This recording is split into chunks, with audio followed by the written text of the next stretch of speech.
I work with these incredible voice coaches. They're dialect coaches actually, and have done quite a bit of that in my work extensively over the years, and I've gotten to meet 4 or 5 of them that I just love working with, and I like it. There's a process in sound voice that I'm very interested in as an actor, and given that this character has existed in so many different forms and have sounded so different, it was important for all of us to figure out a way to make her feel like just a newer version. Like, not that we were trying to sound or do what Angelica Houston did so beautifully in her film or the television show.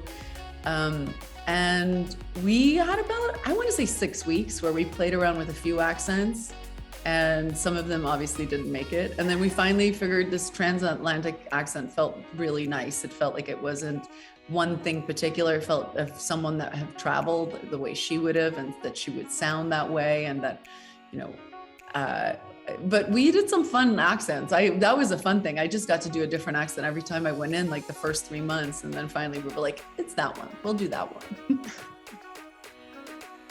I mean, I would have to say her dry sense of humor.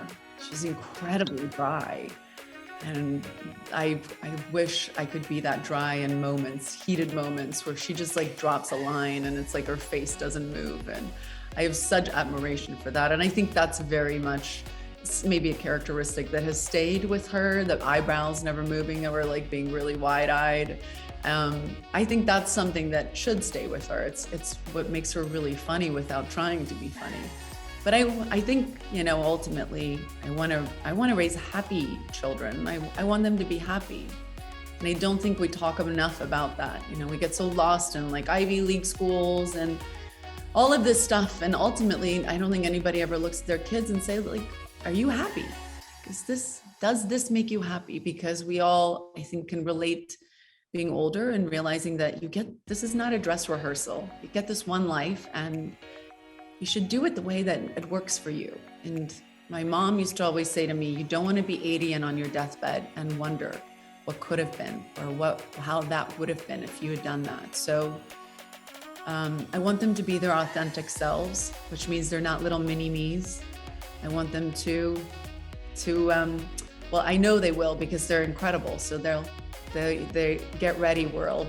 They're going to blow you away. They're pretty special individuals. And honestly, I'm just trying to keep up. I took her on vacation. The first thing I did with my own earned money was I took her to the Bahamas. And boy, was I proud of myself.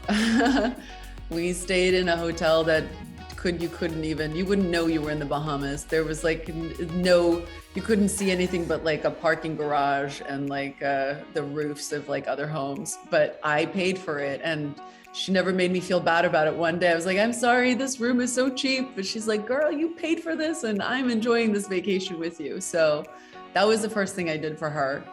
And then I bought her a pair of pearl earrings for Mother's Day that my dog ate. And I had to wait for the dog to poop them out. And then I had to go and take them back to the jeweler to reset them because they were really expensive, and I like paid for them myself. And so she still has the earrings and loves to tell the story.